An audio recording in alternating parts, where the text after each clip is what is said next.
आप देख रहे हैं रोशन पाकिस्तान न्यूज। अभी आपने देखा होगा कि मोहतरमा फरियाल टालपुर साहिबा को किस तरीके से बख्तरबंद गाड़ी में लेके आए और बख्तरबंद गाड़ी में वापस लेके गए।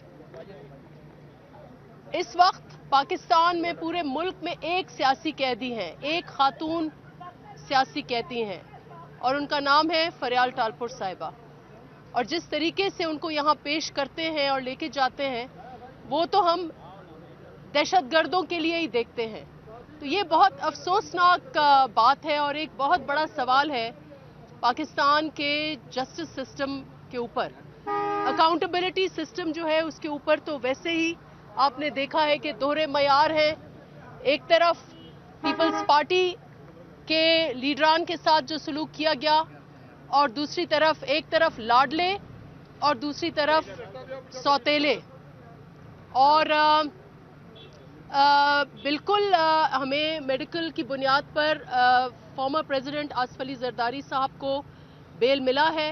आज मोहतरमा फरियाल टालपुर साहिबा की भी बेल एप्लीकेशन है इस्लामाबाद हाई कोर्ट में।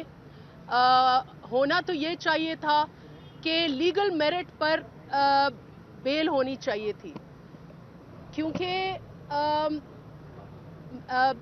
लीगली कोई केस बनता नहीं है मुल्जिम के लिए कि आप उसको अरेस्ट करें।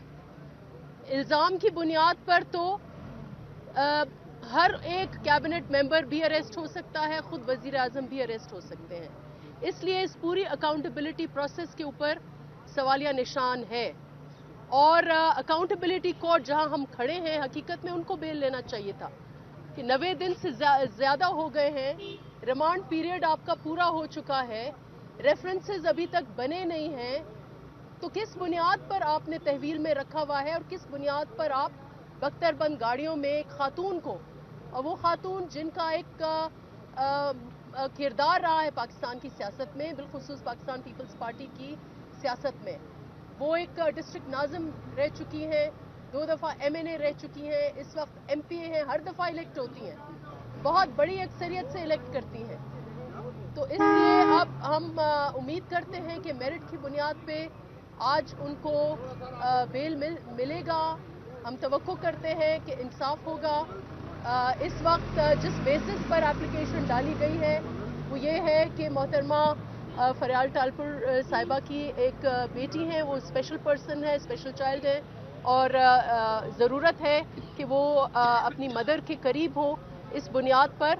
लेकिन वैसे भी लीगल मेरिट पर भी, क्योंकि 90 दिन हो चुके हैं, हर हाजिरी पर वो आती हैं, तो कोई ज़रूरत नहीं है उनको अरेस्ट। और वो अरेस्ट जिस तरीके से किया गया, आपने देखा कि रात के अंधेरे में ईद की रात को उनको एम्बुलेंस में डाला। दैट मीन्स रिकग्नाइज किया गया कि वो बीमार है, लेकिन एम्बुलेंस में अस्पताल नहीं, जेल मुंतकिल किया गया।